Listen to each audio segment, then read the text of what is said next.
Hi everyone, thank you for joining and welcome. I want to thank everyone who is here tonight to help us with the Bobcat Academy 5G Masterclass. We have guest expert speakers that are in our Discord that will join us a little bit later for the AMA and help us along with any questions we might have. And I also want to thank our mods for helping out in the Discord and YouTube chat. I don't want to waste too much time and try and keep us on track, so I'll get started right away. Alright, so tonight I wanted to talk to you about basic setup for the Bobber 500, which is this unit here. This is Bobcat's 5G miner. It does LoRaWAN and 5G LTE, and this is the radio which allows you to transmit LTE signal to a phone you might have for receiving data transfer. So to get started, I wanted to do a few different setups, and I want to start from the very beginning with the most basic setup. This is going to be just power in from the traditional plugs and Ethernet cables that you have, with basically out of the box parts, and then we'll move into a more advanced setup with POE, and I'll show you how to set that up for your radio, so that way you can run multiple radios or one radio with POE. So let's get started. So you have your radio and you have your Bobcat miner. This is they have two cords, so one power for 12 volt for your Freedom Fi radio, and you have another power brick for your 12 volt Bobcat miner. So I'll flip these over so you can get an idea of how they work. This is the mounting bracket, and I'll take this off so you can see. Behind here we have a heatsink, and the heatsink displaces the processor's excess heat here, so these run extra cool. On the inside we have different ports. I guess that's the best way to show you. You have your 12 volt, your connection button which you use one time during setup, and you have your ENB, which is the out to the radio, and you have your WAN, which is a wide area network for your internet coming in from your router or your switch. And then you also have your LoRa connector for your antenna. That's for the LoRaWAN antenna. On the back side of the Freedom Fi, you have, this is the best way to show you, you have your WAN port for data coming in from your miner. You have your LAN port going out to any devices you might want to send internet to, 12 volt power jack, and your GPS antenna port. And we'll get all into that in a second. So the first thing you can do is start to wire all of your components together.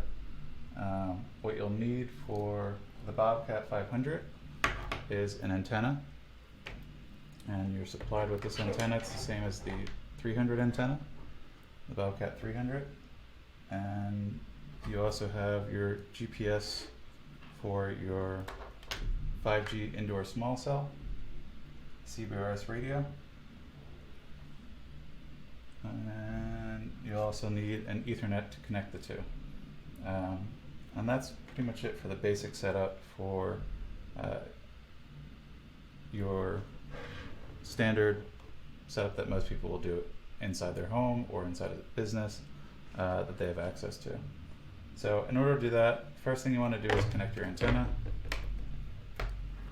So just tighten the, I think it's a SMA.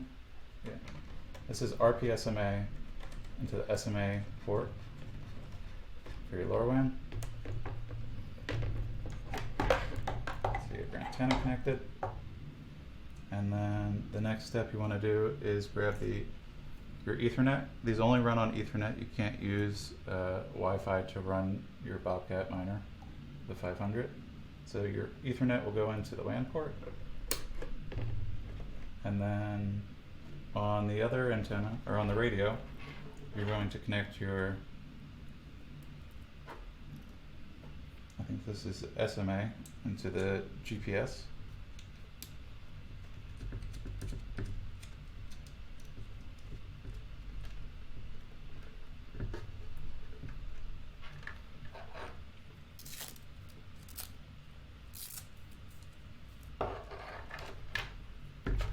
And then the next step you're going to want to do is connect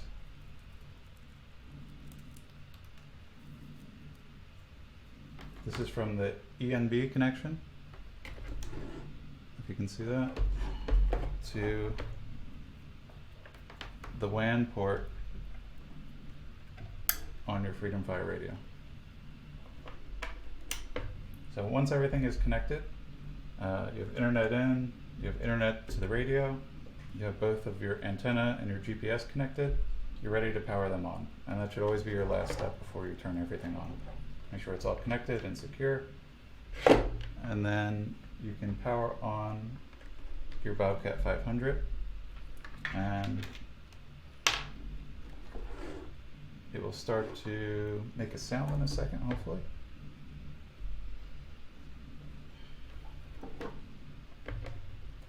Hey, just real quick. Yeah. If you could turn up your output so the YouTube will have a bit more volume. The users are mentioning and Thanks. My mic was up too high. Is that any better? Okay. Thanks. Sounds better. Okay, good.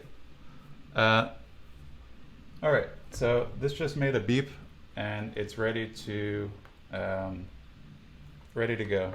So now the antenna or the radio should be ready to power on. So I'm going to plug in the power for the radio and flip that over. All right. And in order for this to completely activate and to get all of the lights on, we're going to have to wait a bit. And that's part of how this works. So the first step is we're going to get power. This will start flashing here. And once power is complete, it'll go and tell it to turn on and check for WAN. And that's the Ethernet that we have here connected to both units. So the Ethernet in a few minutes, or hopefully in a few seconds, will start to connect and we'll have a WAN connection. And then it's going to try and start looking for a syncing signal from the network from Freedom Fi, and it will eventually allow us to set up our GPS and connect to GPS.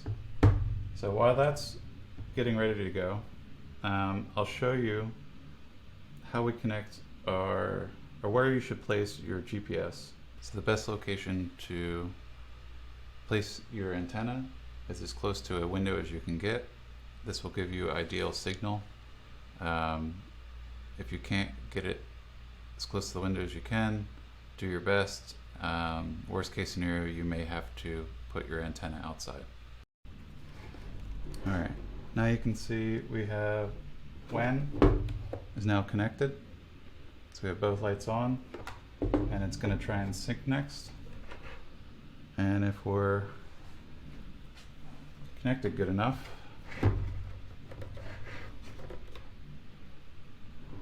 with the GPS, it'll tell us that we can start to have LT. I'm going to try and move this out of the way a little bit while that's going.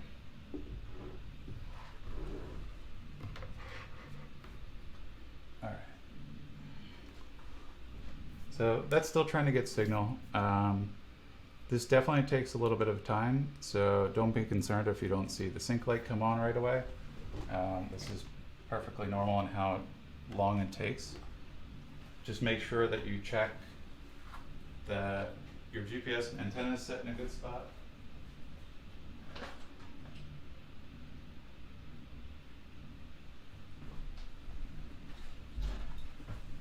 And as long as your antenna is in a good location, you should be able to get full LTE.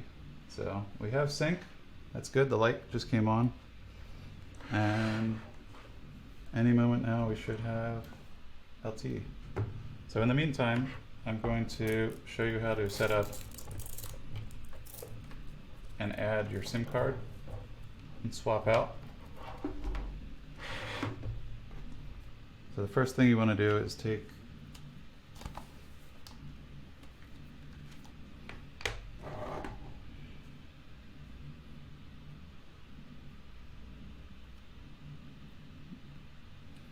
your phone and remove the current SIM card that you have in your phone.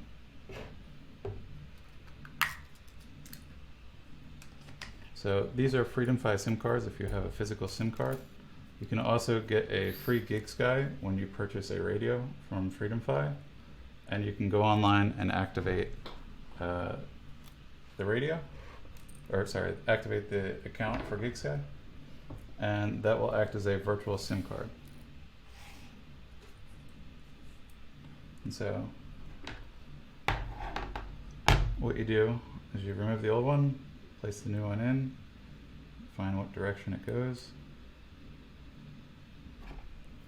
and then just slide it into your phone.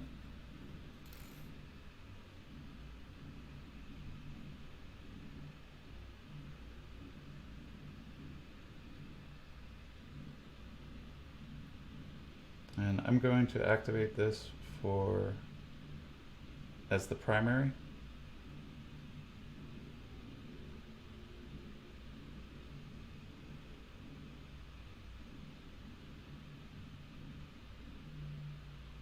Okay, so you can see I have one GigSky here, which is the GigSky plan that allows me to connect LTE. So now I'll bring over the radio. Well, can't really do it that easily, but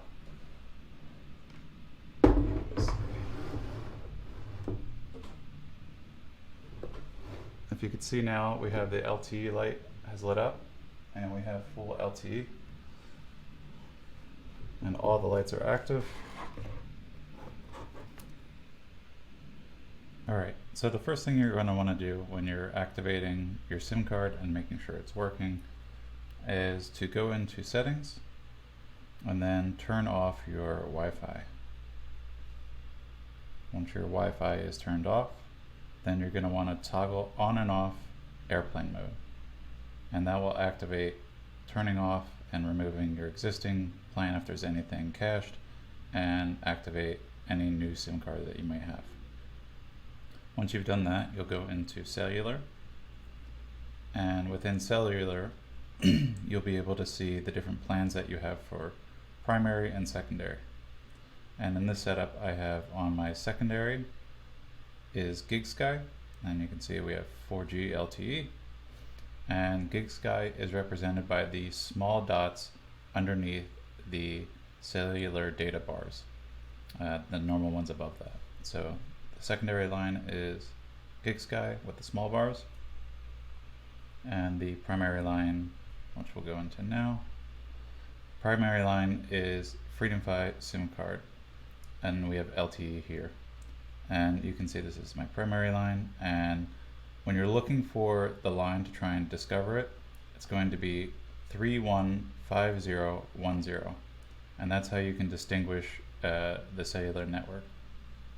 If you're trying to figure out, you can't find it for some reason when you first turn on the phone, you can turn off network selection as automatic and turn that off, and it will try and find all of the available networks on your phone that it can recognize.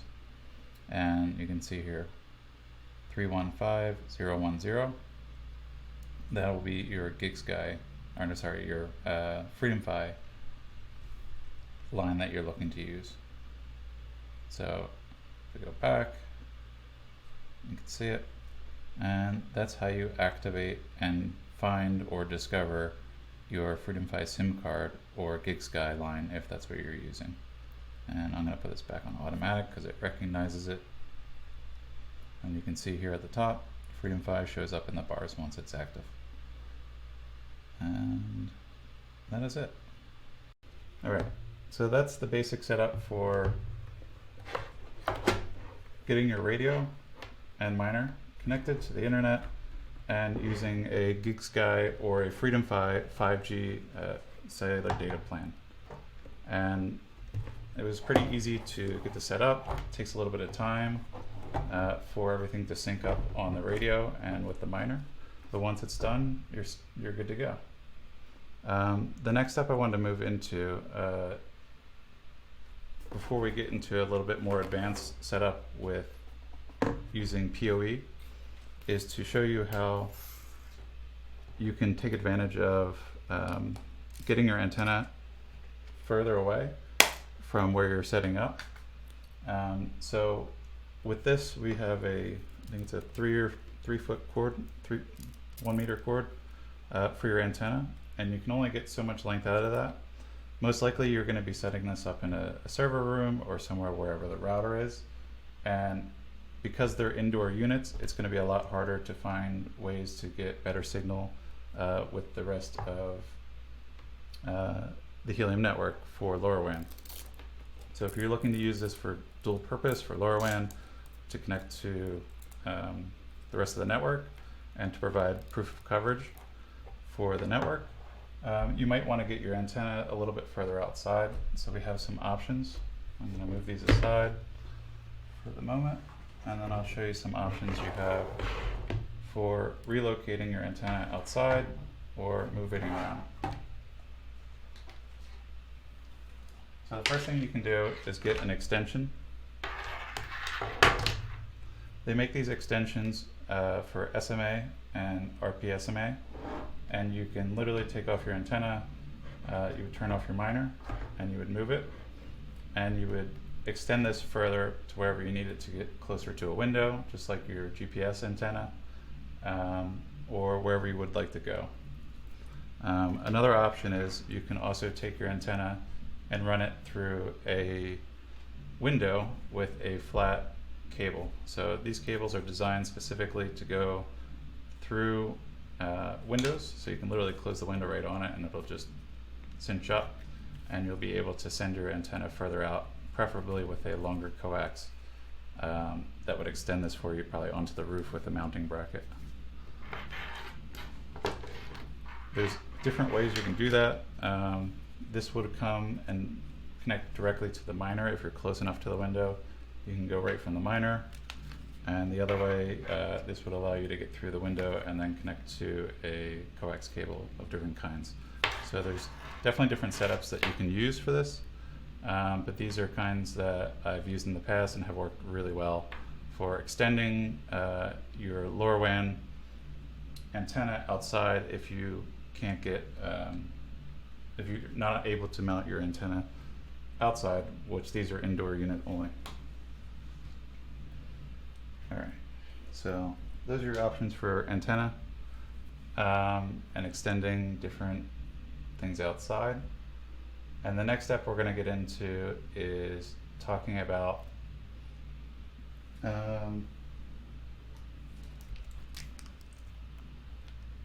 using POE to extend the range of your radio in the location that you're going to be setting up in. So if you're just going to install your miner in the house in one location and it's simple, the most basic setup that I showed you before is how you would do it. Plug it in, mount it to a wall, and you'll be able to go from there. But if you're looking to run your miner into a different location, or your radio into a different location than where your miner is located, the best option that we recommend is using POE. The beautiful part about the FreedomFi small cell radio is it allows you to run just POE and no power. So we're gonna unplug both the miner and the radio and start over again with a different setup. So I'm going to remove some of the cables.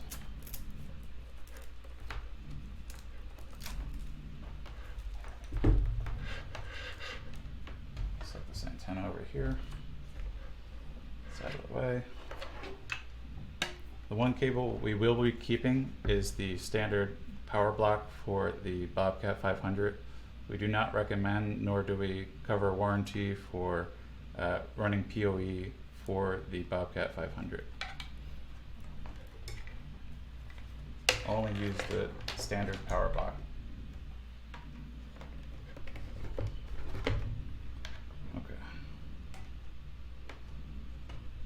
So I'm going to disconnect this one, disconnect this one. Okay. So just like the regular setup, you're going to have your internet coming in from your router,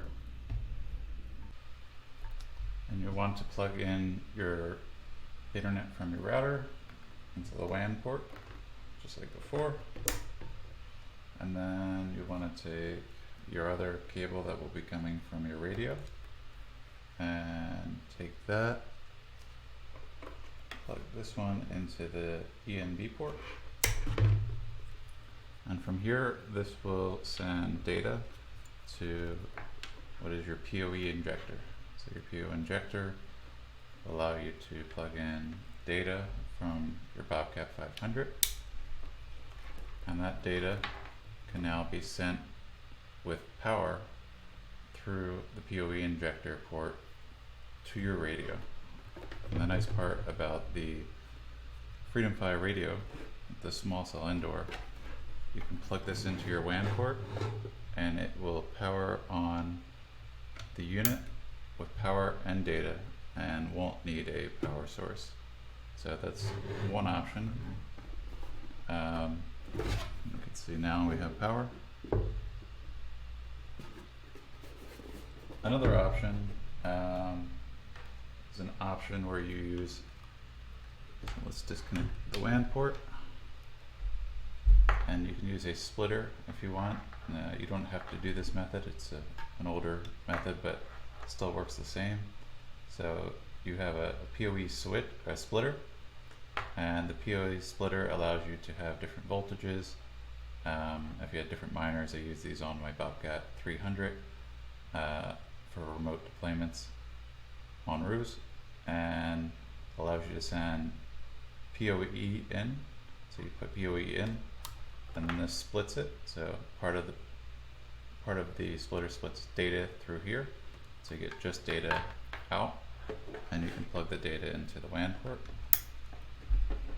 And then it gives you a barrel jack adapter.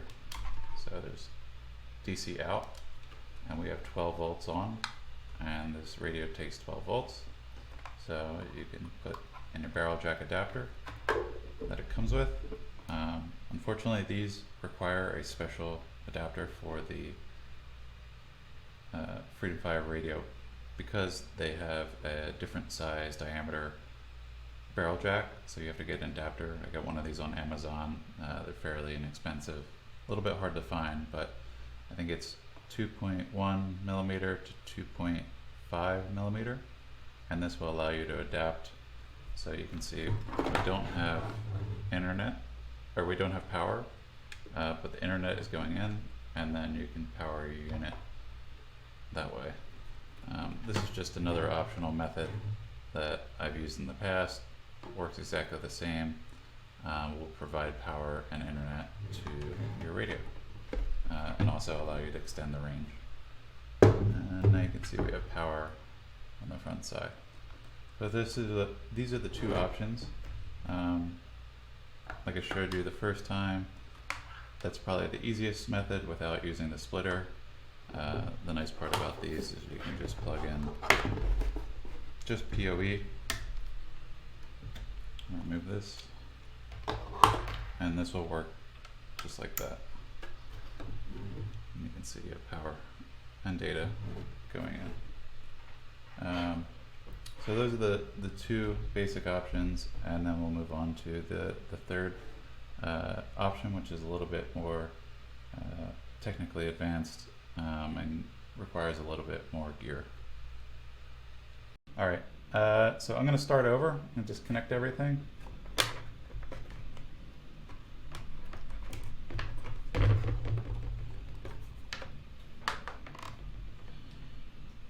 And I'm going to remove the power injector because we don't need this anymore. And this was the first option. Okay.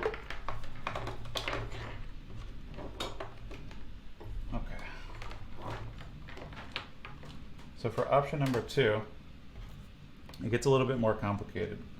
And what you'll need to do is run internet in from your router or from your switch, just the way you did the first time and the second time. Every time you run your internet into your radio first and data comes in, the data will need to go to the POE switch. So I'll show you over here. This is two different types of switches. The top switch is a standard switch that happens to be managed, and the one below that is a POE managed switch. This can power up to 8 ports at 30 watts each. So that allows you to run up to 7, I guess. Well, I guess it wouldn't work. You could run up to 4 because the power wattage on the brick that runs this power strip runs at 123 watts. And so I believe you can power up to 4 or 5 units doing that. So what you're going to want to do is take the internet that would go out to the radio and plug that, instead of into the radio, you're going to want to plug that into your POE switch. Put that here. So you're going to plug that in, and now there's data going to the rest of this POE switch.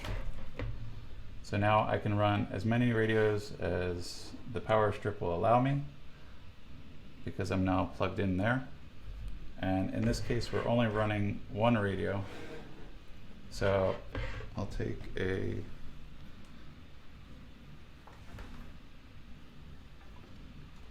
power from here.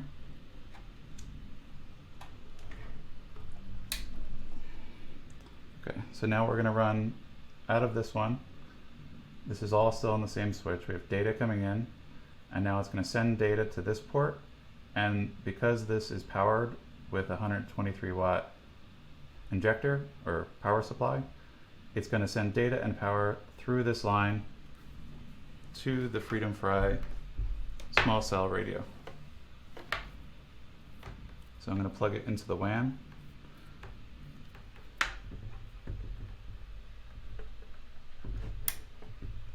And you'll see this power on. And now the radio is getting not only data, but also internet. And you don't need a power line for it because the Ethernet acts as the power line. I'm also going to plug in the Freedom Fly radio, and we'll see if this will come back online for us.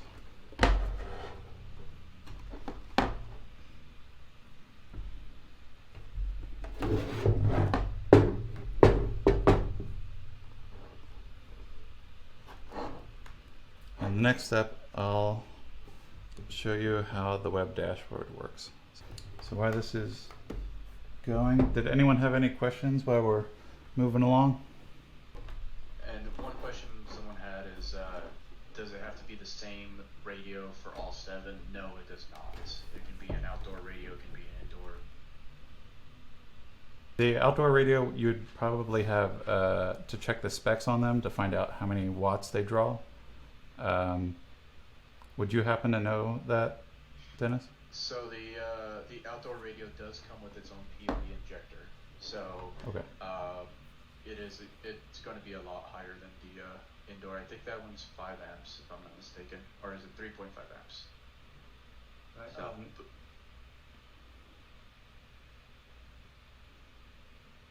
For the other, currently the Buffer 100 is not testing the outdoor radio yet. I know Freedom Fly supports outdoor radio. Currently, Bobcat only supports indoor radio.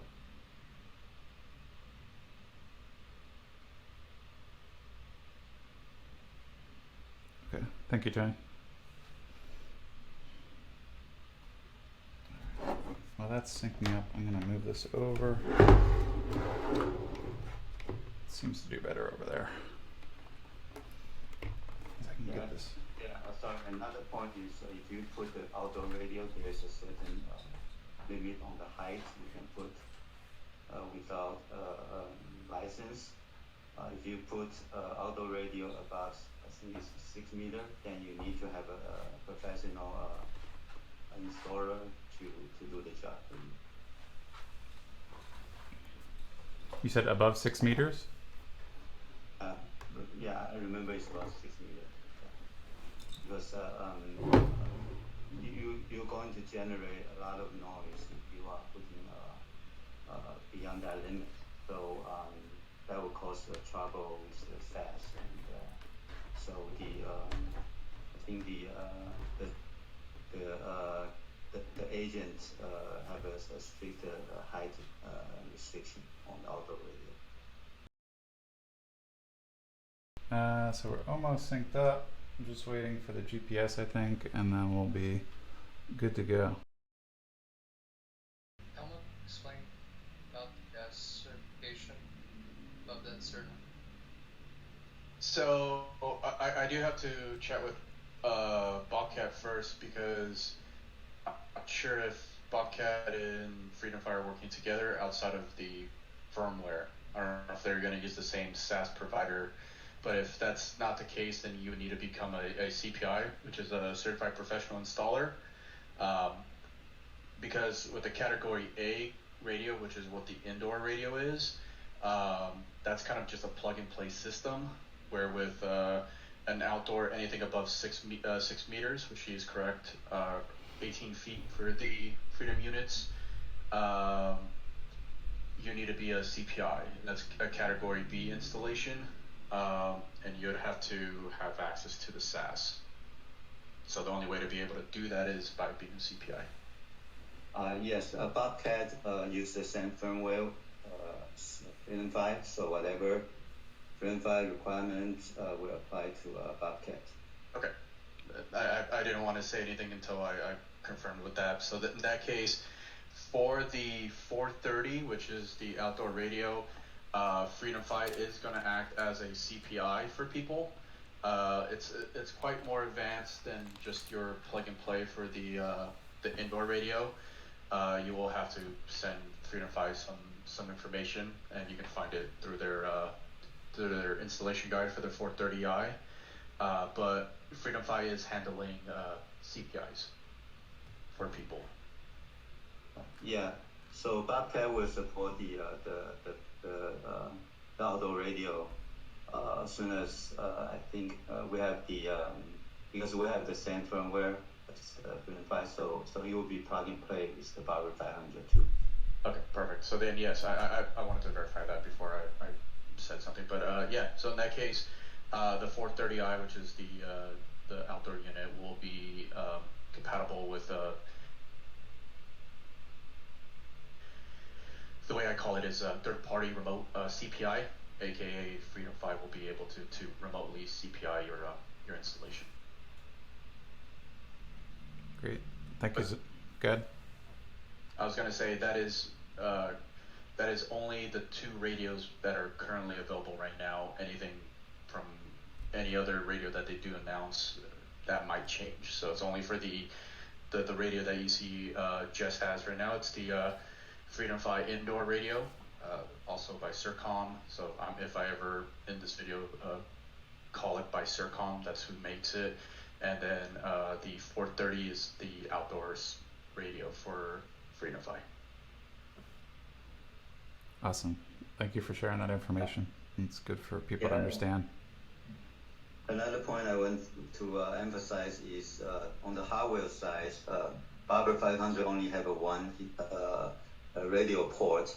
So in principle, you can support multiple, but we don't have data to say specifically how many the radio you can simultaneously support. And in principle, you can put a Ethernet hub or switch to extend, but then your throughput is limited by you only have one physical 1 gigabit port on the hardware. So that's the limitation.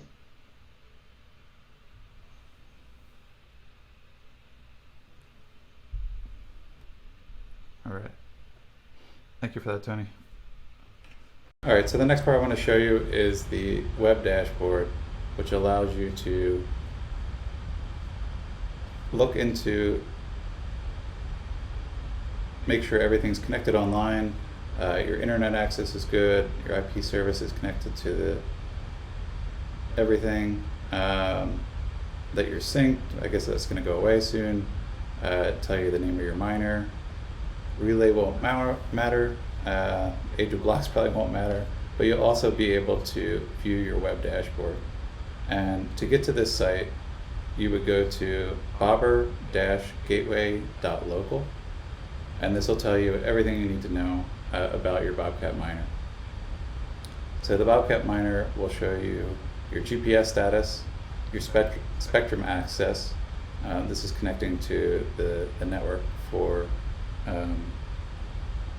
5G access through the Magma protocol, and the core status and whether you're on air. So now we're on air and we can use the phone as we want. So our local area internet is coming in to the Bobcat, and it's creating a wide area network for anything that we want to use. And those are pretty much the basics for using the dashboard and viewing what you need on there. I'm going to switch back. All right, so this is your another access point, and in order to be able to get to the web dashboard, this is the Bobber app that will allow you to make sure you're linked. Once you've asserted your miner to the desktop, you'll be able to now link your wallet from Helium. So what you do is you go here, hit link.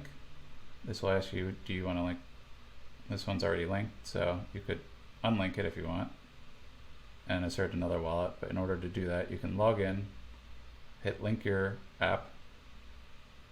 It'll go to Helium, ask for my face, and then it will ask me to link my wallet.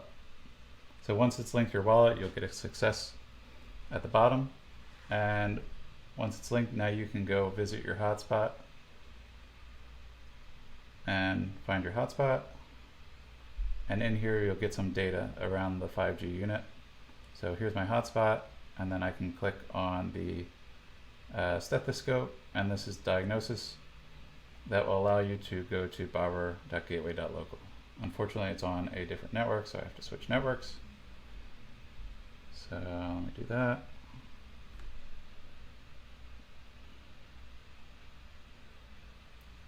Okay, I'll hit this again, and it should bring us our dashboard.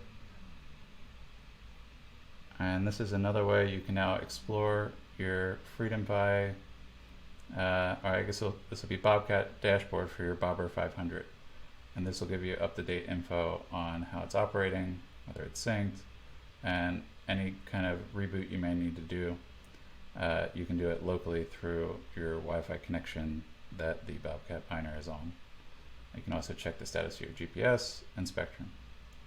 So those are the two ways that you can connect to the dashboard for your Bobcat 500 and your FreedomPi radio. And this will give you all the information you need. All right, so let's give a recap. So the first thing we did was we went through and we found the easiest, most basic way to set up your radio using the standard power plugs for both the Bobcat 500 and your FreedomPi radio, and the basic internet setup with them. Just one cable in and one cable out. This is the most advanced way if you're running multiple radios that we did last, and that allows you to send the data in from your router or your switch, and take data from your switch and put it into your POE switch, or sorry, from your Bobcat 500 out to your switch, your POE switch, and all the data and power can come out and power your radio with just one cable. And it's a much cleaner and easier setup if you're running multiple radios. And the other way was running it with one power injector that can power one radio. This gives you the flexibility to run your injector or your radio further away from wherever your miner is going to be. And that's very relevant if you're looking to set up in a location with multiple floors or areas where it's cordoned off and it's hard to get to and you might need to set up an extra radio. This will help you get the coverage that you want in the area that you'll be. And lastly, we also talked about ways to get your LoRaWAN radio outside using different antenna through window adapters that allow you to adapt and use these to get outside. And these are a great way to extend the range of your antenna for your miner if it's indoor only. And lastly, you can mount your Bobcat. These kind of just slide on. I think I have this right direction. I have to do it this way. So you would mount this bracket to the wall, and then you can slide this on from the bottom.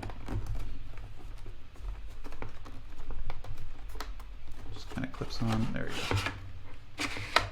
And then you can hang your radio just like that, or your miner, your Bobcat 500. The radio for the Freedom Fi also has a bracket that you can mount indoors or wherever you want, and it's the heavy duty bracket I have somewhere. I'm not sure where I put it, but that works just the same, and you mount that to the wall and then this just slides in and locks in place. All right, so that's it for the install and setup and how to access your dashboard, and I think that's it for your basic setup and getting started guide with using the Bobcat 500 and the Freedom Fi indoor small cell and the different options you have for extending the range of your radio and setting up your miner. I want to take it over to Discord and let our experts help you answer some of your questions. We have a few questions already, and if you want, you can raise your hand if you want to answer the question, and then we'll circle back. So the first question. I do want to bring up a good one that actually got brought up in the Discord chat, Sure. if you don't mind. No, go for it. So, because one of the questions was, if we were to connect 7 radios, would that mean that they would get throttled? Technically, yes, that is the case, but there's the chances of every single radio being tapped out, meaning like 100% pulling all its pass through, is going to be very slim. So your one gigabit port is going to be fine with 7.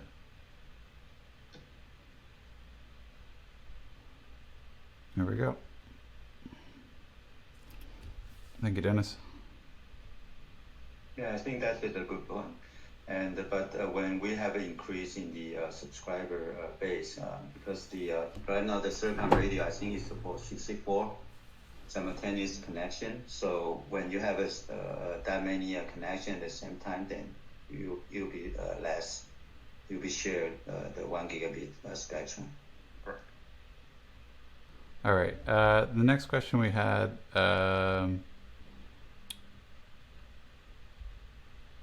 Let's see. Was what does eNode stand for? Or eNode B, ENB on the back of the. It's on the back of. Here we go.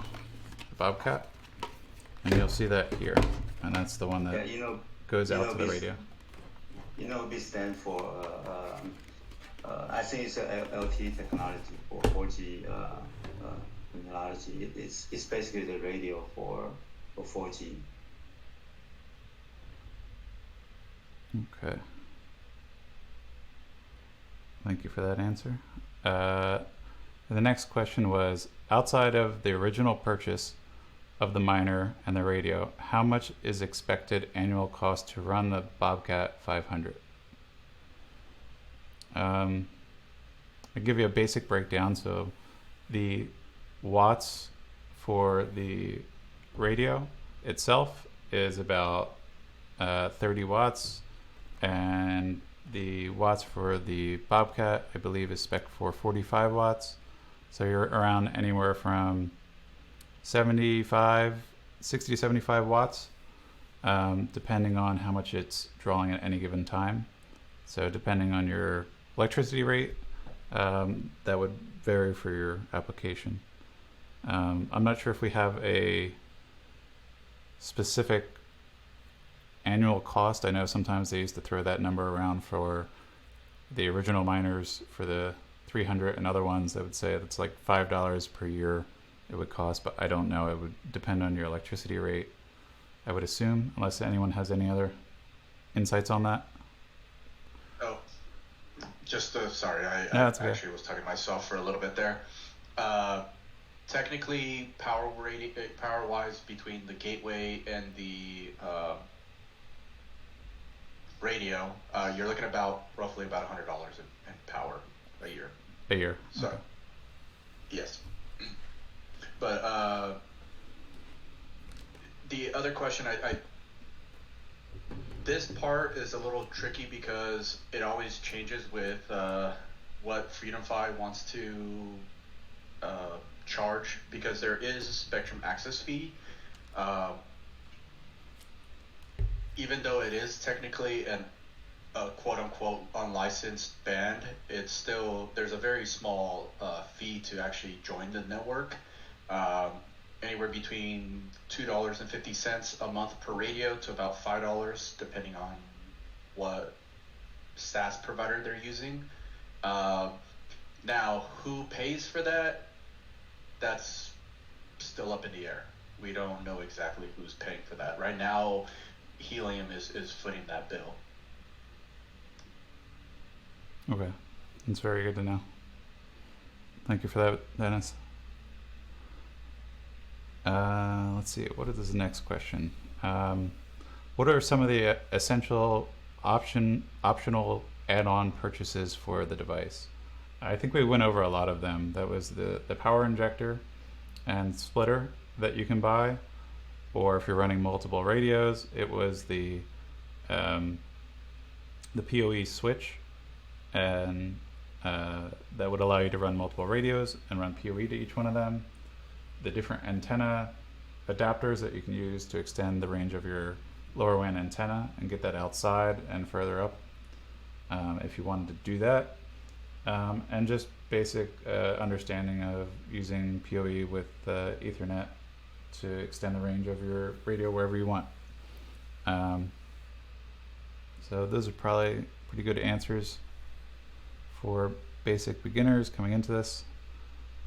So the next question is the Bobber 500 expected to earn H&T at a faster rate than the 300? I think I can answer this one as well. The Bobber 500 earns H&T through proof of coverage through LoRaWAN traditionally. So it has it's capable of doing all of the proof of coverage rewards that it can get traditionally from the 300 in the 500.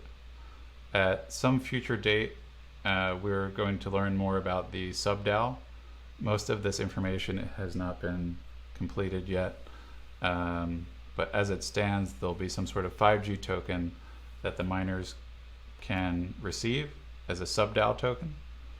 I believe that can be exchanged for through DC, through the exchange, to be able to transfer and burn that DC for H&T. So yeah, Max, you want to jump in here? Yeah, so as of right now, and this is a lot of moving parts and nothing's really finalized, the current plan is for August 1st for any hotspots that earn HNT through proof of coverage, LoRaWAN hotspots, will start earning another coin called IoT.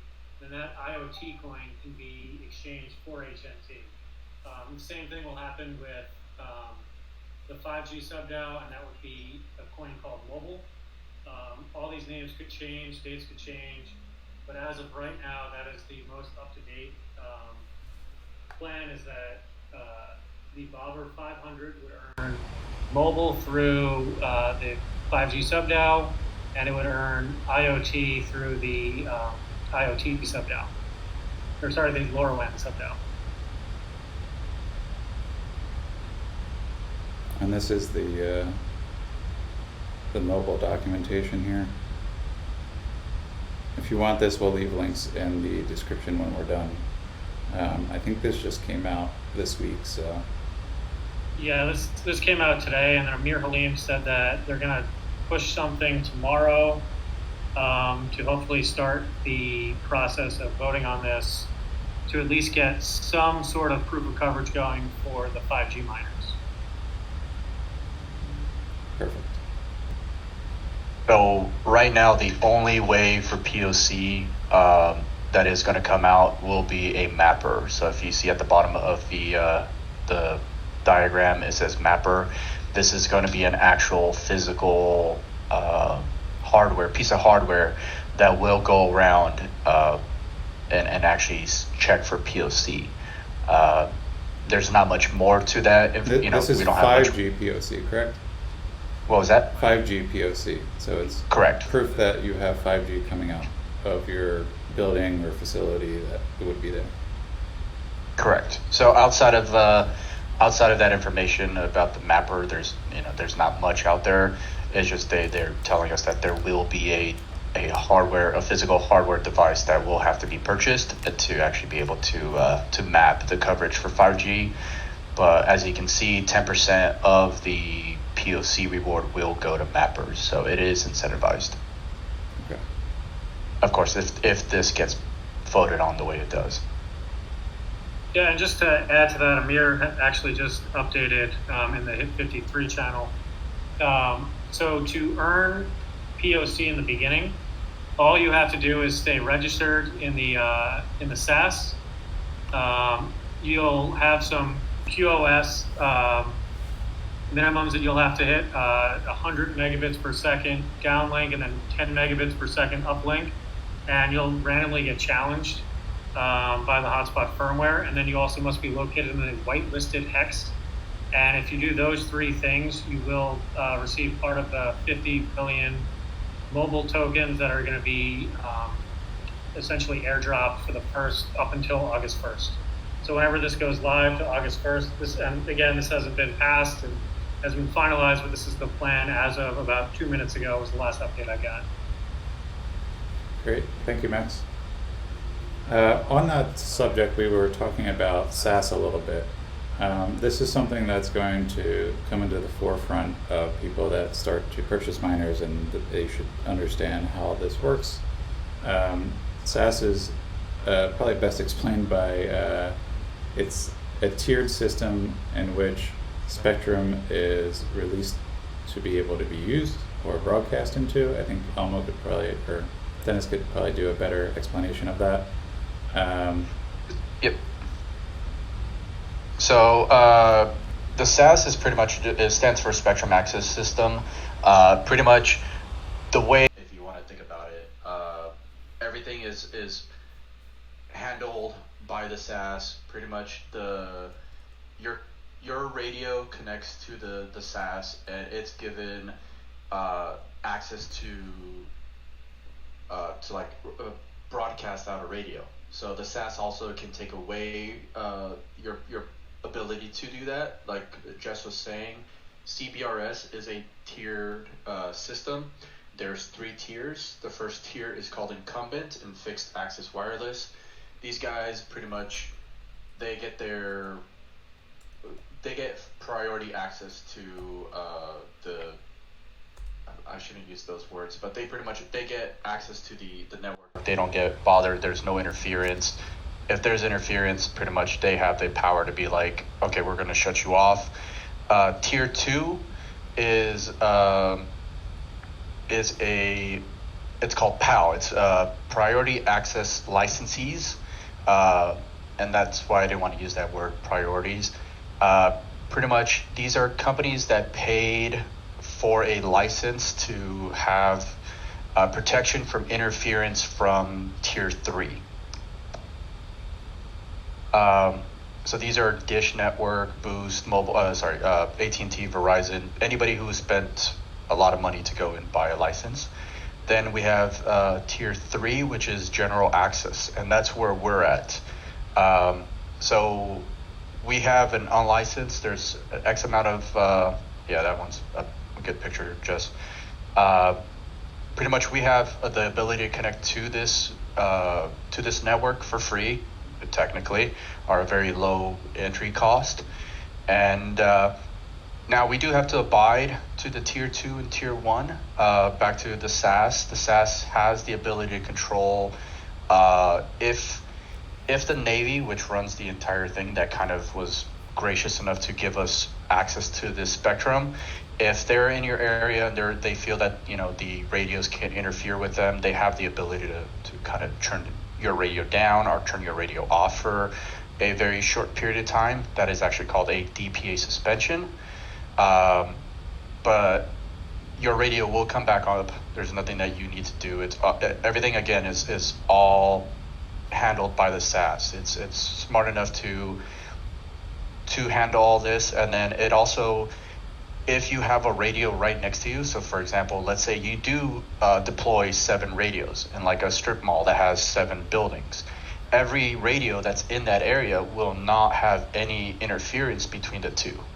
So it's smart enough to be able to do that. So it's a very smart system. It's not perfect, but it's given us an opportunity to actually join a network that the cheapest license in tier 2 was $30,000. So hey, for having $2.50 a month or whatever the fee will be, it's I think it's a good bargain. Hey Elmo, I just wanted to follow up real quick. Let's say, because I'm sure people are wondering, if you're in a high rise or building with multiple floors, and you have them, I don't know, 10 floors apart from each other, but they're in the same physical GPS location. Yep. Is it smart enough to know that they're not interfering in that case too? Yes, it will know it's it has. Okay, so it has to know its height as well. So when you connect your, let's say, indoor or even outdoor radio, I did come a little late, so I think, Jess, did you talk about the GPS antenna? Just a little bit, just that it had to be as close as you can to a window so you can make sure that your signal is being able to be reached. And correct. So that is a GPS sync. So you have to tell it's not perfect now, like say Max was saying, like let's say for example you have to run your GPS antenna to like another floor below you to get to a window. It's technically, not exactly where it's at, but the GPS antenna will technically know its height. So yeah, it will also know like, oh hey, this is 20 feet up, this one is 50 feet up, this one's 100 feet up. It'll know that.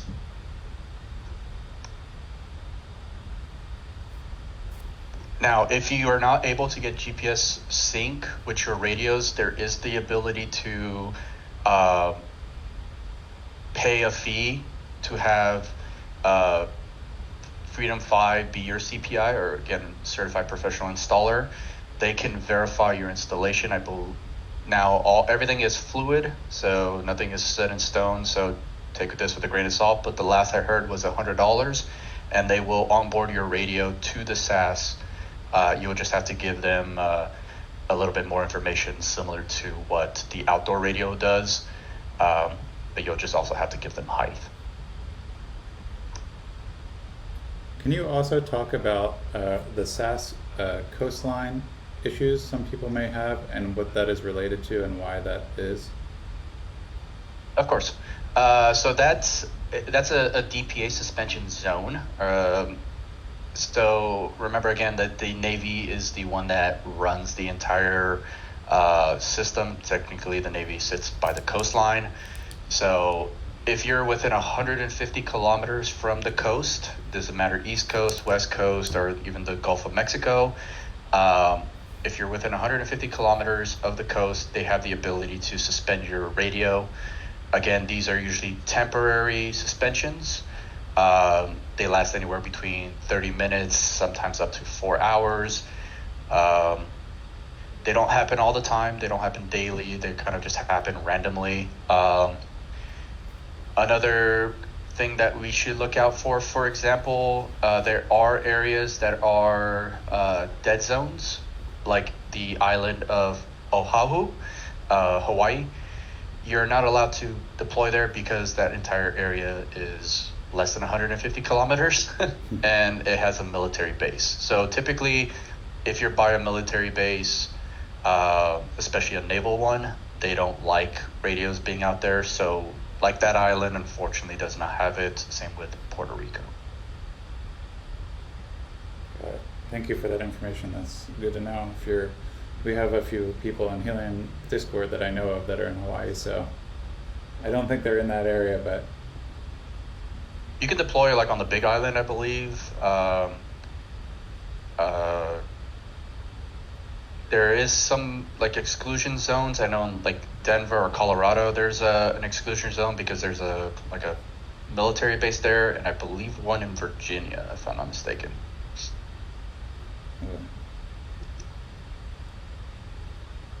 great. All right. Let's see if we have any other questions here. Devo or Fizzy, have you happened to see any questions come through the YouTube chat? I just saw Bobcat's the latest in YouTube chat. Yes, you do have to buy a POC hardware mapper to earn POC, and yes, to your Santa Monica thing, there is a chance for you to have interruptions if you live by the coast. It's again temporary. It will probably be anywhere between 30 minutes to an hour, and your radio will come back online. There's nothing that you need to do.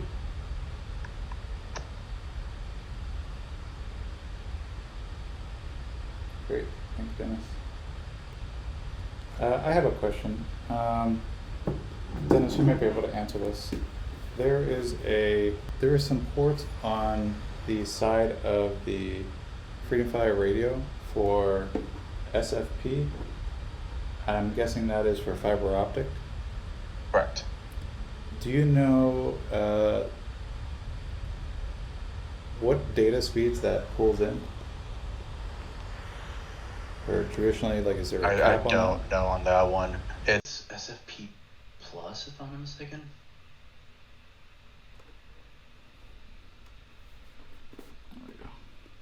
Yeah, unfortunately, that's not something that we'll be able. That's 10 gigabit a second. That's, okay. Yeah, that's this port here. Yeah. So I think it's 10 gigabit a second, or at least 1 gigabit a second. Unfortunately, right now that is not something that we have the ability to use. I wanted to bring it up, but I didn't want to confuse people about it. Yeah. But yeah, right now that is an option typically in like enterprise solutions when you are using like enterprise. So the Bobcat in the enterprise world, when you're actually setting up like an actual tower, it's called a baseband unit. In the real, big enterprise world, so you're typically using fiber optics. So you're going to use that SFP. Okay. That's good to know. Thank you. All right, we have a question. Are the older Freedom Fi indoor radios the same as the new ones? Like, are they all 5G, or are they the old ones 4G? I think this is another Dennis question. Yeah. So CBRS right now, all CBRS is 4G LTE. In the future, CBRS will be called what is called 5G NR. That's the new radios. I don't think that's something that Helium might take on, to be honest with you. Just mainly due to price and speed. I think it might be outside of Helium's scope. I don't think a lot of people want to spend, $10,000-$20,000 per radio and just to get started. I'm not sure about the latest question that came in. Can anyone answer that? Is that the 50B similar allocation as H&T, where it is allocated per month? I'm not sure what that question means. Yeah, so he's asking me about the 50 billion mobile that's going to be essentially airdropped at the beginning. Oh, okay. And yeah, the way it'll work is it's not a bonding curve anymore, but there's essentially a ranking for each of the sub-DAOs. And it's probably helpful to read at 51. And there's a bunch of AMAs that were done on 51, and Armand did a podcast on 51 as well. But essentially, what's going to end up happening is each sub-DAO will get a score every 30 blocks, and then that score will decide how much HNT gets deposited into the sub-DAO's treasury fund, and then the mobile for 5G will be able to redeem that mobile for some portion of that treasury fund.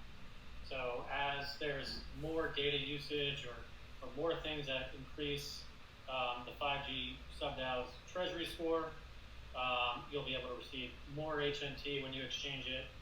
There will be a floor price. There's also the possibility that there will be the ability to buy and sell mobile on different exchanges. So essentially what happens is you get a share of the pot of the treasury wallet that exists for the 5G sub-DAO. Hopefully I didn't confuse everyone even more. It's a completely different way of how the mining's going to work. And it's, I definitely suggest taking a look at 51 because it should make some of this a little bit more clear. And hit 51. Okay.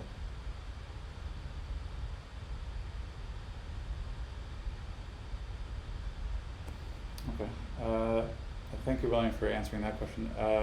One of the questions was installing a Bobber 500 where you live. If you have a 300 deployed there, will that impact your lower rewards earnings the same as if you had installed two 300 Bobber 300s in the same location? So yes, it would affect your rewards. You would want to set these up, your Bobber 500 in a different hex and a different location. Yeah, it sounds like there's a lot of things coming out right now around the different DAO and LoRaWAN / 5G DAO subtokens. So we'll try and let some of that sit until we know more. Max, I think you said something about you had to maintain a certain connection speed to be a part of that drop? Yep, so as of right now, it is 100 megabits per second download, 10 megabits per second upload. It seems a bit unfair, but especially if you're measuring that from outside the facility. So what it says is it'll be randomized backhaul challenges run by the hotspot firmware. So maybe measuring it on a local device. I don't know that answer. Yeah, we'll have to hear more about that. I was curious. I've never heard that statement yet. Dennis, can you tell us a little bit about what it means to get your CBRS certification for installing? Yeah, so you have the ability to connect to the SaaS dashboard. So you'll be able to onboard radios. Right now with the plug and play system, you're technically, it's not necessary, but in the future, it might actually be necessary, especially with higher end radios coming through. Right now, the network is more built like the LoRa network to kind of just get radios out there. The more radios we get, we look a lot better to outside roaming partners like T-Mobile, Verizon, AT&T. But then when we start getting more powerful radios, we might start needing to become a CPI. I hope that makes sense. Yeah, I think that makes sense. Thank you for sharing that. All right. Jess, I just want to clarify on the upload and download speed. Mhm. That's only for the initial launch of the 5G proof of coverage. Eventually, there will be mappers that are going to be sold, likely by Nova Labs, but I don't think anyone really knows that answer yet. And then at which point, I believe the last proposal was 17% of the earnings would go to the mappers, 83% of the proof of coverage earnings would go to the hotspots and peer-link. So that upload, download thing, that's just a temporary, first step, and then it's going to be different steps along the way, depending on when they fix or get to finish different pieces of the implementation. Great, thanks for that update, Max.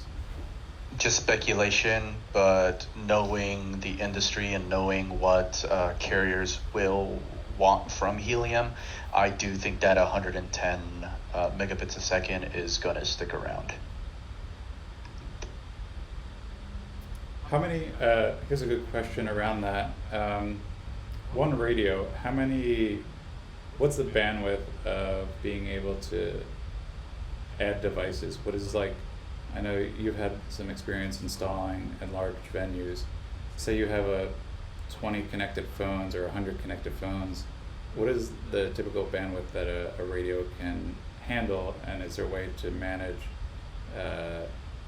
data transfer between the different radios if you have more than one? So the radios are actually relatively smart. They'll kind of now. Let me rephrase this. If they're far apart from each other, whichever one wins the signal will stick to it. So you could technically fill up one radio, if they're far apart. But it is 180 megabits a second by 96 connections, I think. So it's like 2 megabits a second down. But the thing is, radios, the connections between radios and phones are so fast. The chances of you having 96 connections at a time is so low. With Wi-Fi, if you ever watch the Wi-Fi connection, you'll see your Wi-Fi come in, think, and then authenticate. With CBRS, it's instant. It's connected. It's so quick. It's not Wi-Fi is slow in comparison. So a phone could come onto a radio and come right off in not even a second.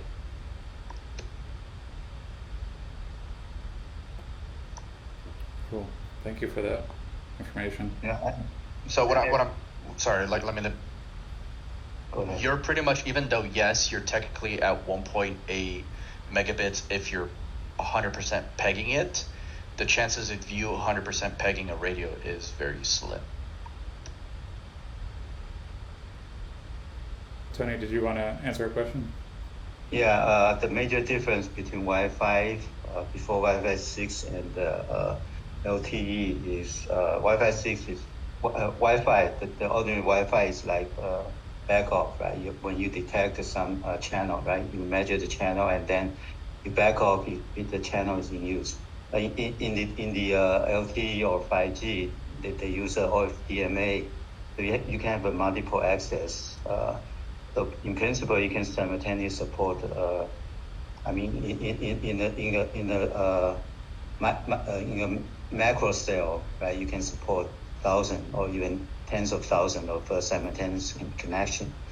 So basically, the chance you will have this situation is like a big event or sport games, and where you have so many people trying to compete with the bandwidth. That's where the bandwidth will be shared among those applications. So unless in our case, if we are in a mall or in a coffee shop, and there are multiple people trying to looking at a movie, a different movie, then you're going to have a competition with the bandwidth.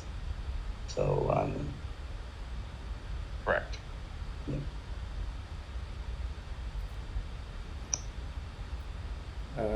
Gristle King. But with Wi-Fi 6, I think they are using the similar scheme with the LTE or 5G, so that problem will be resolved.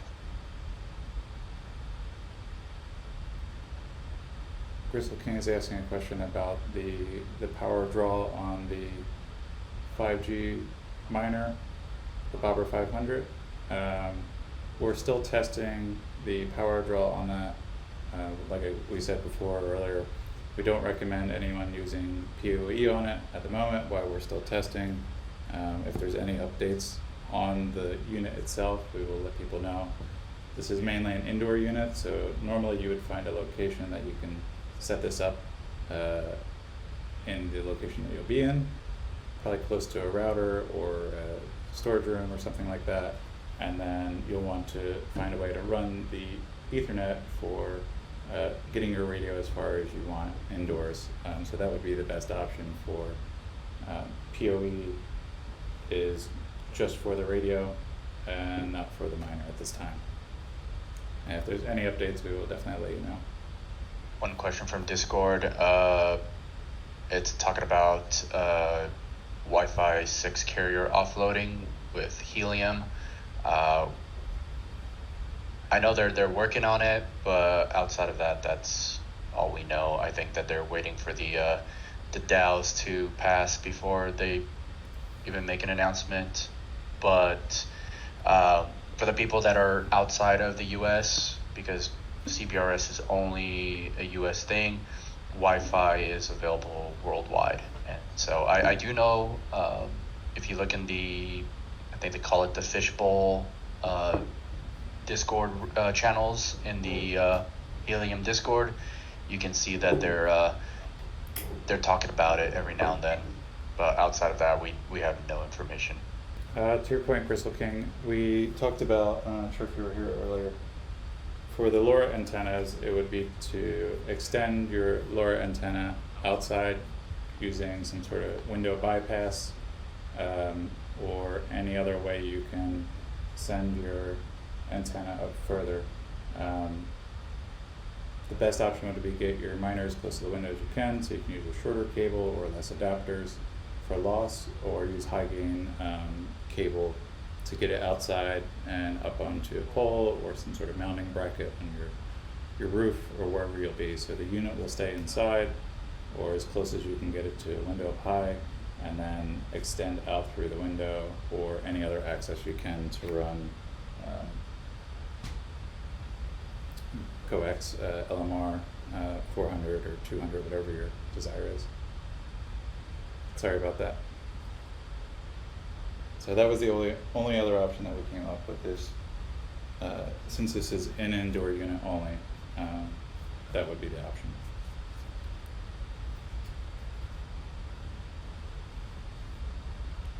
All right, I think we're running up on time. Unless there's any more questions, I think we're going to wrap it up here. But I wanted to thank all of our guests for coming and everyone for showing up. I appreciate you all being here for our first inaugural Bobcat AMA Masterclass Academy that we're working on to try and help answer some questions about 5G and LoRaWAN and other devices that we're working on for IoT, to help people understand how they can best use IoT devices, work with different LoRaWAN cool projects, work with 5G and understand the capabilities of the miners and the radios and how you can set them up, your best options for running multiple radios, and any other future information around the DAO structure and cool things to come on the network. We're just trying to help people get a leg up and teach them things that they might not traditionally know or have been able to understand based on reading so many hits. So we're lucky enough to have so many experts here tonight and within the community to help answer our questions or ask intriguing questions that we maybe not have thought of yet. So I want to thank everyone for coming out and thank all of our guests, and we're going to wrap it up here. Until next time. Thanks.